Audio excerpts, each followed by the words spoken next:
दिखाया जाता है कि राही पूरे घर को संभाल रही है। पहले सब्जी वाले से झगड़ती है कि ये वाली मेथी नहीं थी, दूसरी वाली मेथी लेकर आनी थी, ये इसकी सब्ज़ी अच्छी नहीं बनती है। और फिर आ जाता है लॉन्ड्री के लिए कपड़े लेने वाला, कहता है कि आज के कपड़े दे दी, धोबी आया है। और राही कहती है कि भैया ये कपड़े लीजिए, थोड़ा सा जल्दी करके दे दीजिएगा, और हाँ मैंने आपका हिसाब कर दिया पिछले महीने का, वो भी देख लीजिएगा। कहता है कि थैंक यू मैम साहब, हाँ मैं कपड़े जल्दी लेकर आऊँगा। और इस तरह से राही सभी का हिसाब किताब करती नज़र आती है। तभी आता है एक और गार्ड, यानी ड्राइवर आता है, कहता है गाड़ियों में तेल भरवाना है, तो कहती है कि आप पेट्रोल पंप जाइए, मैं यूपीआई कर दूंगी। इस तरह से राही पूरे घर को संभालती है और अपने आप को भूल जाती है। यानी अनुपमा से भी बदतर हालत यहाँ पर राही की हो रही है। और ये हालत देख रहा होता है पीछे बैठा पराग। फिर राही को दिखाई देता है डांस कंपटीशन का कोई फॉर्म, और राही एक बार तो सोचती है अप्लाई करने का, लेकिन फिर याद करती है कि बा ने हमारे सारे सपने जलाकर राख कर दिए उसी बात को, जब बा ने उसका फॉर्म जलाया था।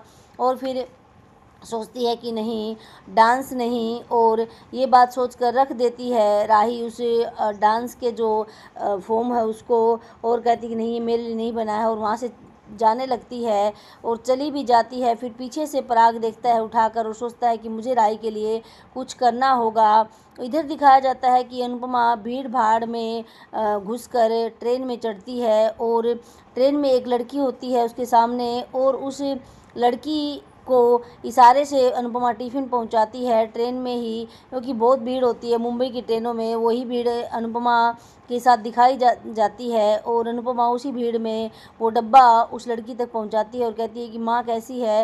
लड़की कहती है कि माँ अभी आराम हो रहा है उनको, तो कहती जब तक माँ ठीक नहीं होती ना तब तक ये खाना मैं तुम्हें पहुंचाती रहूँगी। और इस तरह से अनुपमा उस लड़की के चेहरे पर स्माइल लेकर आती है। तो यहाँ पर दिखाया जाता है कि अनुपमा आज भी किसी के न किसी के लिए कुछ ना कुछ अच्छा कर रही होती है, और वो लड़की बहुत ही प्यारी सी स्माइल अनुपमा को देती है, थैंक यू भी बोलती है। अनुपमा कहती है कि ठीक है, माँ को कहना कि मैं भूखी नहीं रहती हूँ, मुझे डब्बा मिल जाता है। और वो लड़की बहुत ही प्यार से हंसती है और कहती है कि मैंने बोल रखा है माँ को। और अनुपमा कहती है कि अपनी माँ का ख्याल रखना। वो कहती ठीक है, मैं माँ का ख्याल रखूँगी। और इस तरह से अनुपमा अपने सफ़र को भी तय कर रही होती है, और वो लड़की अनुपमा को दिल से धन्यवाद देती है और सोचती है कि इसके लिए भगवान जी अच्छा करना। और अनुपमा भी उसकी माँ के लिए दुआ करती है कि भगवान जी अच्छा करना। तभी एक और लड़की होती है, अनुपमा को कहती है कि ताई तुम इतना काम करती हो और उसके बावजूद भी तुम गरीबों को खाना खिलाने जाती हो, ताई किसके लिए करती हो ये सब। अनुपमा कुछ नहीं बोलती है, कहती कि ताई आप इतना काम होने के बाद भी अपने लिए भी कमाती हो और दूसरों के लिए भी, और दूसरों को खाना भी खिलाने जाती हो। ताई ये सब क्यों करती हो, बताइए ना कि किसके लिए करती हो। तभी अनुपमा कहती है कि मेरे दो फरिश्ते हैं, मैं उन्हीं के लिए ये सब करती हूँ। लेकिन यहाँ पर ये अनुपमा नहीं बताती कि उसके दो फरिश्ते कौन हैं, अब वो राही और प्रेम है या फिर कोई और है, ये यहाँ पर अनुपमा नहीं बताती है। और वो लड़की कहती है कि ताई आप कितना भला करती हैं लोगों का, अरे आपका भगवान भला करे, क्योंकि आप की वजह से ना हॉस्पिटल में बहुत सारे लोगों का पेट भरता है, और आप इतने धक्का मुक्की खाकर इतनी दूर जाकर वहाँ पर लोगों को खाना खिलाती है। तभी अनुपमा कहती है कि भगवान मेरे उन दोनों फरिश्तों को बहुत ही अच्छे से रखे। इधर बा किसी से फ़ोन पर बात कर रही होती, कहती कि हमारे फरिश्ते तो पता नहीं कहाँ उड़ गए हैं। और यहाँ पर तोसू आता है किंजल के पास और किंजल को कहता है कि किंजल मेरी सैलरी मिलने में थोड़ा सा टाइम लगेगा, इसलिए मुझे कुछ रुपए चाहिए। और यहाँ पर बा का आशीर्वाद लेता है। बा फ़ोन पर ही होती है और फिर बात कर रही होती किसी से कि अरे सब कुछ मुझे ही संभालना पड़ता है, मुझे ही करना पड़ता है, कोई करने वाला नहीं है। और यहाँ पर किंजल को कहती है किंजल तुम्हें काम मिल गया, कहती कि हाँ बा मुझे मिला है, प्रार्थना की वजह से थोड़ा सा काम है। और कहती कि चलो ठीक है तू कर ले। और फिर तोसू कहता है कि अरे किंजल दो ना मुझे कुछ रुपए, मुझे जाना है, अरे मेरे पास खर्चा ख़त्म हो गया है, मेरी सैलरी अभी नहीं मिलेगी। तो यहाँ पर किंजल सोचती है कि मुझे पता है तुम किस काम के लिए पैसे मांग रहे हो, तुम्हारी सैलरी तो कभी आनी है ही नहीं। किंजल को तोसू कहता है कि अरे दे दूंगा, सैलरी आएगी तब दे दो मुझे कुछ पैसे।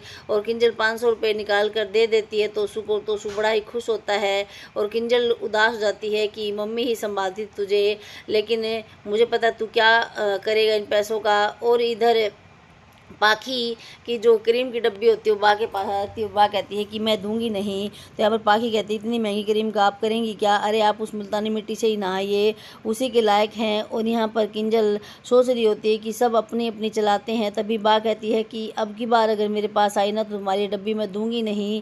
अरे किसी को भी मेरी नहीं पड़ी है, सभी अपनी अपनी चलाते हैं। और यहाँ पर पाखी कहती है ईशानी को कि तू तेरा जो ये भूत है ना मॉडलिंग का ये उतार दे। तो यहाँ पर कहती है बा कि अच्छा हो तेरी बेटी को अच्छी शिक्षा दे। तो पाखी कहती है वो मेरी बेटी है, मैं शिक्षा दे दूंगी उसे जो देनी होगी। इस तरह से बा और पाखी की लड़ाई हो जाती है।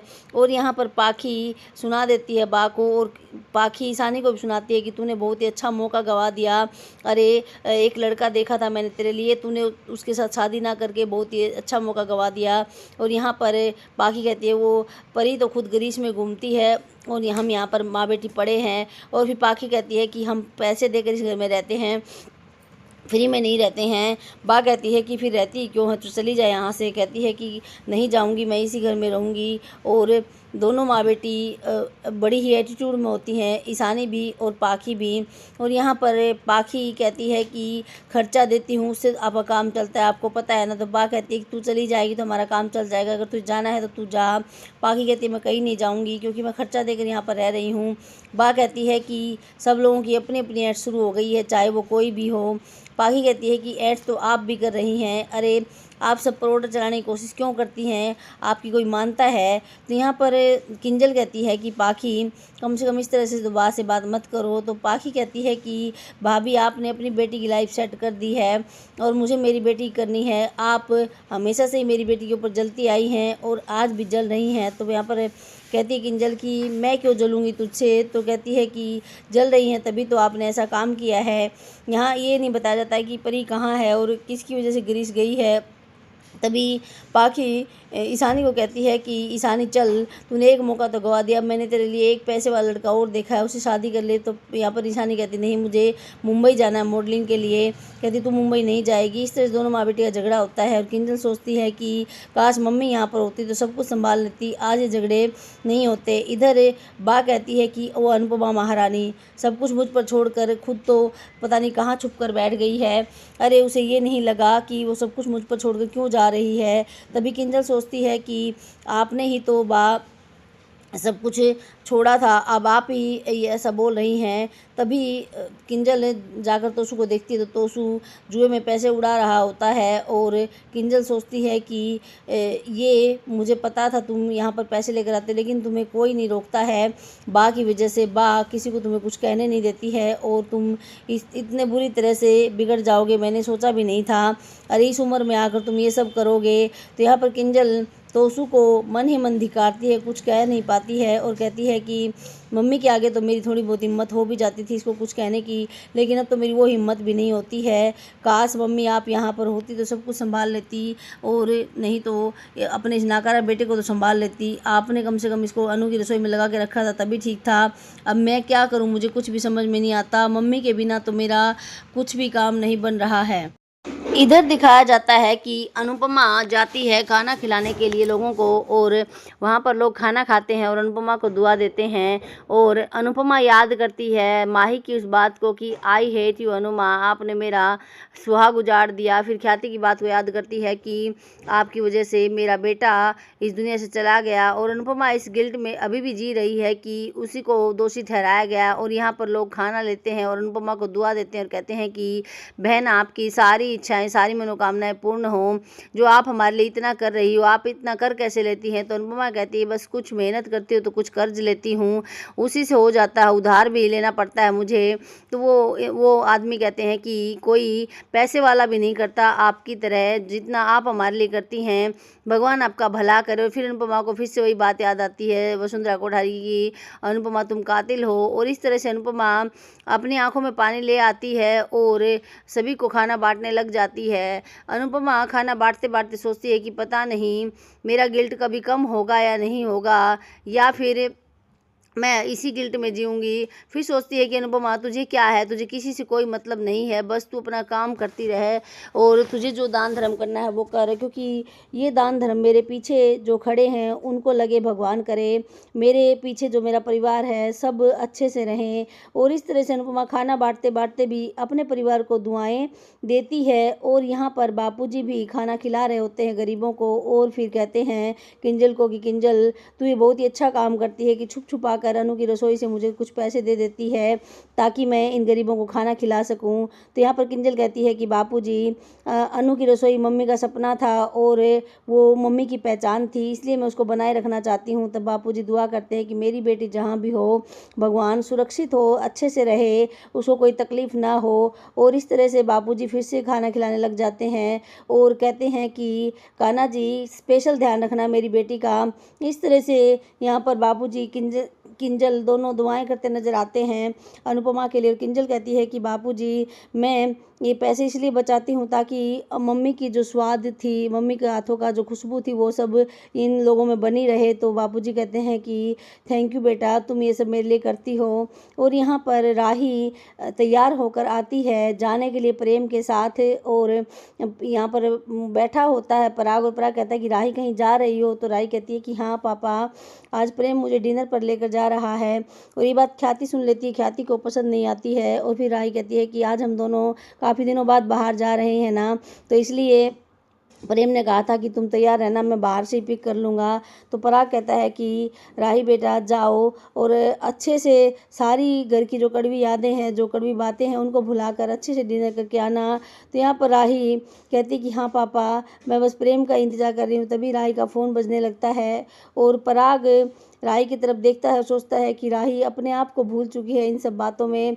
और यहाँ पर राही इंतज़ार कर देती है प्रेम का, लेकिन प्रेम का कोई फ़ोन नहीं आता है। तो पराग कहता है क्या हुआ? तो राही कहती है कि पता नहीं, अभी तक तो फ़ोन नहीं आया। तभी फ़ोन बजता है तो राही कहती है कि प्रेम, मैं तैयार होकर खड़ी हूँ, तुम कब आ रहे हो? जल्दी आ जाओ ना, अब वेट नहीं हो रहा। तभी प्रेम कहता है कि सॉरी राही, मुझे एक मीटिंग में जाना पड़ा और मीटिंग इम्पोर्टेंट नहीं होती तो मैं छोड़ देता। तो यहाँ पर राही कहती समझती हूँ। कहता है कि राही, मैं तुम्हें टाइम नहीं दे पा रहा, इसके लिए सॉरी, लेकिन हाँ मैं तुझे वादा करता हूँ कि मैं अब घर आकर तेरे साथ खाना खाऊंगा। वो हमारा टाइम होगा, उसमें कोई किसी की डिस्टर्बेंस होगी, ना ही किसी की सोच और ना ही किसी के विचार होंगे। तो राही कहती है कि थैंक यू प्रेम। और प्रेम कहता है थैंक यू तो मुझे तुम्हारा कहना चाहिए, तुमने मुझे समझा कि मैं तुम्हें खाना खिलाने नहीं ले जा रहा। राही कहती कोई बात नहीं, मैं समझ सकती हूँ। तो प्रेम कहता है कि नहीं राही, मुझे ऐसा नहीं करना चाहिए था, लेकिन क्या करूँ, अचानक से मीटिंग आ गई तो मुझे मीटिंग अटेंड करनी पड़ी, इसलिए मैं थोड़ा सा लेट हो जाऊँगा। तो तुम बस मेरा इंतज़ार करना, डिनर हम साथ करेंगे। राही कहती है कि ओके प्रेम, मैं इंतज़ार कर रही हूँ, तुम आ जाओ। और ये कहकर राही फ़ोन काट देती है और ये सब पराग देख रहा होता है। और राही जैसे ही उदास होती है तो पराग कहता है कि क्या हुआ राही? राही कहती है कि पापा, प्रेम की ना ज़रूरी मीटिंग आ गई, इसलिए वो थोड़ा लेट आएगा, इसलिए हम घर पर ही डिनर करेंगे। तो पराग यहाँ पर कहता है कि राही, प्रेम को ऐसा नहीं करना चाहिए था। तो राही कहती कि नहीं पापा कोई बात नहीं, अरे वो बिजी होगा तभी उसने किया, नहीं तो ऐसा नहीं करता। और इधर कहती है ख्याति की थैंक गॉड ये दोनों साथ नहीं जा रहे, जब भी इनको साथ देखती हूँ ना तो मेरा कलेजा भर आता है, भगवान इनको साथ कभी मत आने देना, ये मेरे बेटे के कातिल हैं। और यहाँ पर राही अंदर जा रही होती है और पराग राही को रोकता और कहता है कि राही रुको। और राही कहती है कि हाँ पापा बोलिए। और पराग कहता है कि राही, आंसू इतने भी मत आने दो कि उसमें सारे सपने धुल जाएं, सारा जीवन धुल जाए। अरे तुम इतना खो चुकी हो इस परिवार की जिम्मेदारियां लेकर कि तुम्हें खुद का पता नहीं कि तुम कहाँ रहती हो। तुम खुद को मत खो राही, खुद की पहचान बनाओ। फिर कहता है तुम डांस एकेडमी खोलना चाहती थी ना, और फिर वो डांस वाला जो फॉर्म होता है वो दे देता है। वो कहता है कि लो आगे बढ़ो अपने जीवन में और अपना सपना पूरा करो। ये बात ख्याति को पसंद नहीं आ रही होती है, लेकिन पराग कहता है कि देख बेटा, मैं चाहता हूँ कि तू अपने सपने पूरे करे, तू सब कुछ मत खो इस परिवार के लिए। अरे कुछ कुछ कुछ नहीं मिलेगा तुझे इस परिवार के लिए, जितना करेगी उतना खोएगी, कुछ मिलेगा नहीं। इसलिए कहता हूँ कि तू अपना भी कर, अपने सपने पूरे कर और डांस एकेडमी खोल।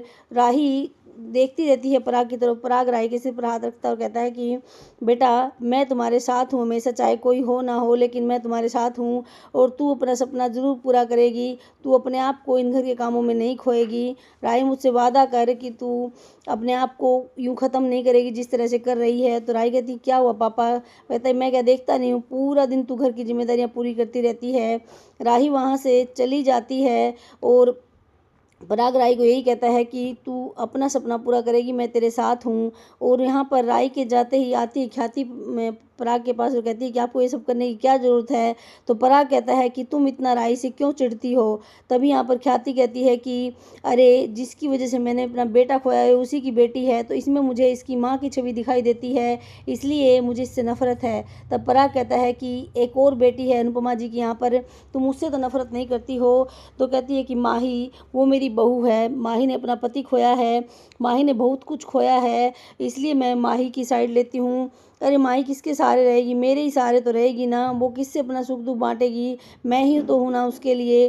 तभी पराग कहता है कि ये मत भूलो कि राही खुद को खो चुकी है इस घर की जिम्मेदारियों में और तुम्हारी जो भी मनसा है उसके पीछे। तो यहाँ पर ख्याति कहती है कि मैं ज़िंदगी में राही को माफ़ नहीं करूँगी और ना ही मैं अपनी बेटी या बहू कुछ भी मानूंगी राही को, क्योंकि राही कातिल है मेरे बेटे की। तो यहाँ पर पराग कहता है कि राही कातिल कैसे है? ठीक है, उसकी माँ को कह सकती हूँ, मैं मानता हूँ। तो यहाँ पर ख्याति कहती है कि राही उसी की बेटी है और राही सेम अनुपमा जैसी ही है, इसलिए मुझे राही से नफरत है। तो यहाँ पर पराग कहता है कि ख्याति, इतनी नफरत मत करो कि एक दिन पछताने का मौका भी ना मिले। अरे, राही बहुत ही अच्छी लड़की है, तू देख रही है वो किस तरह से पूरे परिवार की सेवा करती है, लेकिन तुझे उससे कोई मतलब नहीं रहा। ऐसा मत कर ख्याति, गलत कर रही है तू और पछताएगी एक दिन। तो ख्याति कहती, मैं कुछ भी गलत नहीं कर रही हूँ। पराग कहता है कि तू गलत कर रही है। ख्याति कहती है कि पराग जी, ये आपकी सोच है, मेरी नहीं है। मैं राही के साथ जो कर रही हूँ बिल्कुल सही कर रही हूँ। राही इसी के लायक है। राही और कुछ डिजर्व करती नहीं है, यही सब डिजर्व करती है। और मेरी माही ने तो अपने प्यार को खोया है, अपने पति को खोया है। वो बेचारी इतनी दर्द में थी कि उसका दर्द मुझे बांटना पड़ा, इसलिए मैं उसको इतना प्यार देती हूँ, इतनी उसको तवज्जो देती हूँ। तो यहाँ पर पराग कहता है कि तो राही की भी कोई गलती नहीं है ख्याति जी, मैं आपको बता देता हूँ।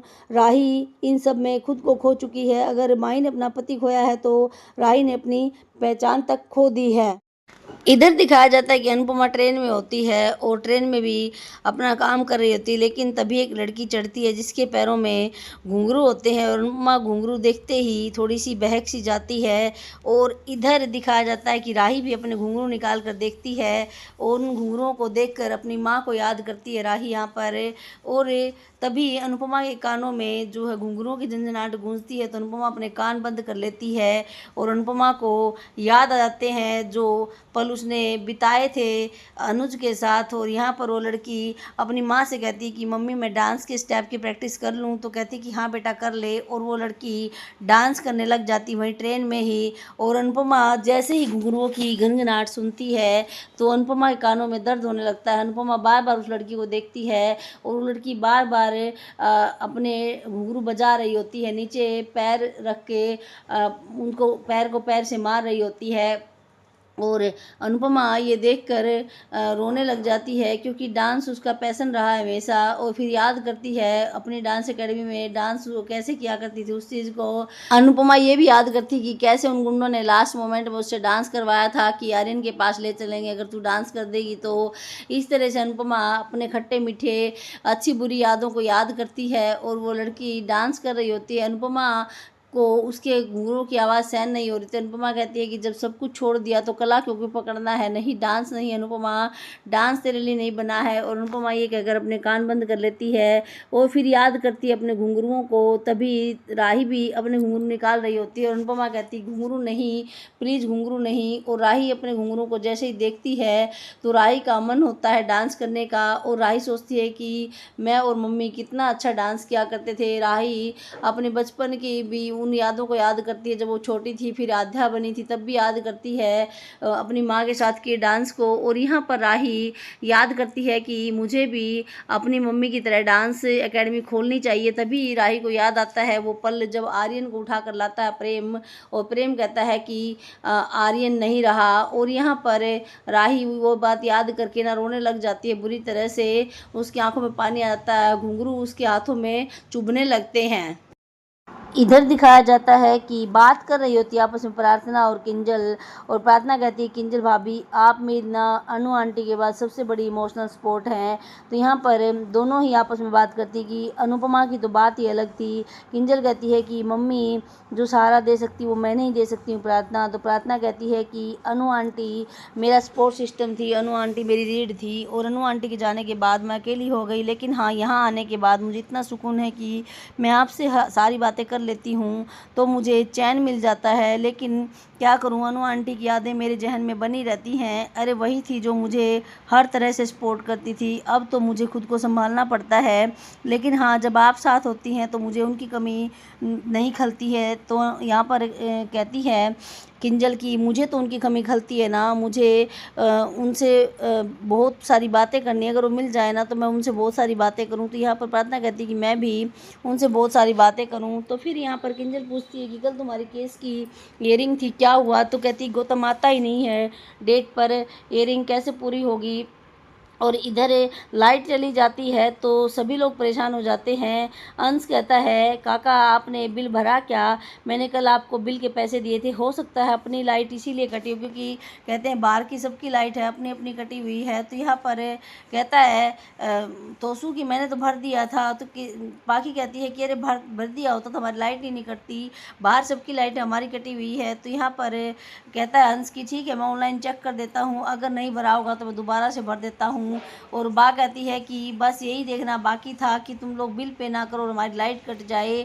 अरे तुम लोग क्या क्या करोगे, मुझे समझ में नहीं आता कि कोई इस घर में अच्छे से क्यों नहीं रहता। तो बाकी कहती है कि बा आप ही रहिए ना, आप हमेशा क्यों सबके कान पर सितार बजाने पर उतारू रहती है, क्योंकि बा थप्पड़ उठा लेती है। पाकी कहती है आपका थप्पड़ खाने वाला कोई नहीं है। तभी अंश जाकर कहता है तोसू को कि काका मैंने आपको जो पैसे दिए थे वो आपने कहाँ उड़ाए? तब तोसू कहता है कहीं नहीं, मैं क्या कहाँ उड़ाऊंगा, मैंने तो बिल भर दिया था। तो यहाँ पर अंश कहता है कि अगर बिल भर दिया होता तो ये अनपे ना दिखाता, ऑनलाइन मैंने देखा है बिल पे नहीं हुआ है, आपने बताओ उन पैसों का क्या किया?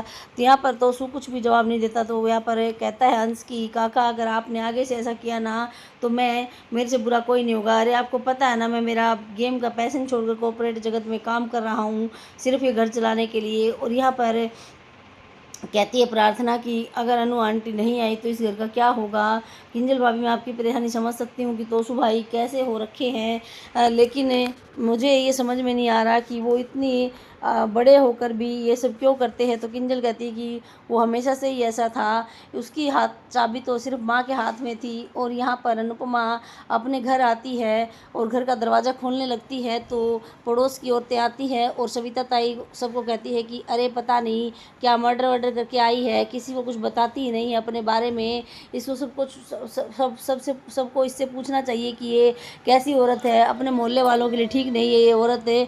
और अनुपमा कुछ नहीं बोलती है, अपने घर के का ताला खोलने लग जाती है। तब सारी औरतें कहती कितनी ढीठ है ये, अरे कोई जवाब ही नहीं देती है, अरे इससे पूछो ना कोई क्या करके आई है, चोरी बीरी करके आई है या कुछ और करके आई है, ये मुझे सही नहीं लगती है इस मोहल्ले के लिए। अरे इस मोहल्ले में रहेगी तो इस पूरी बस्ती को कहीं ख़राब ना कर दे। इस तरह की औरतें जो होती है चोर भी होती हैं और पता नहीं क्या क्या होती हैं। तभी अनुपमा याद करती है कि उसके ऊपर आर्यन के खून का इल्ज़ाम लगा है जो कि उसकी खुद की बेटी ने उसके ऊपर लगाया है। और यहाँ पर अनुपमा ये सब याद कर रही होती है। तो आज का एपिसोड ख़त्म हो जाता है। अगले एपिसोड में दिखाया जाता है कि अनुपमा जिसके घर खाना बनाने जाती है वो औरत भी अच्छी नहीं होती और आदमी भी, वो आदमी अनुपमा के साथ गलत हरकत करने की कोशिश करता है लेकिन सब कुछ अनुपमा के ऊपर ढाल देता है अपनी पत्नी आते ही और कहता है कि ये मुझसे मेरा नंबर मांग रही थी। तो यहाँ पर वो औरत अनुपमा को कहती है कि मैंने ज़रूरतमंद समझकर तुझे काम दिया था, लेकिन तू तो बदतमीज़ निकली। और फिर वो औरत अनुपमा के हाथ पकड़ लेती है और अपने पति को कहती है कि एक काम करो, तुम इसका वीडियो निकालो, इसको वायरल करेंगे, तभी इस तरह की औरतों को पता चलेगा कि ये क्या क्या करती है दूसरों के घरों में खाना बनाने के नाम पर। और अनुपमा यहाँ पर सोच रही होती है कि वो कैसे बचे, और अनुपमा अपना बचाव भी करती है उस औरत से। लेकिन वो आदमी अनुपमा की वीडियो बनाकर वायरल करने की धमकी देता है, और वो औरत भी कहती है कि मैं तुझे छोड़ूंगी नहीं, तेरे जैसी औरतें पता नहीं क्या क्या करती हुई घूमती हैं। तो अनुपमा को इतनी बुरी हालत में दिखाया गया है। ये सब अनुपमा कैसे हैंडल करेगी और कैसे अनुपमा बचेगी ऐसे लोगों से, ये सब देखने के लिए आपको बने रहना होगा चैनल के ऊपर। चैनल को सब्सक्राइब कीजिए, वीडियो को लाइक और शेयर कीजिए। स्वस्थ रहिए, मस्त रहिए। हम आपसे मिलते हैं नेक्स्ट वीडियो में, तब तक के लिए बाय बाय।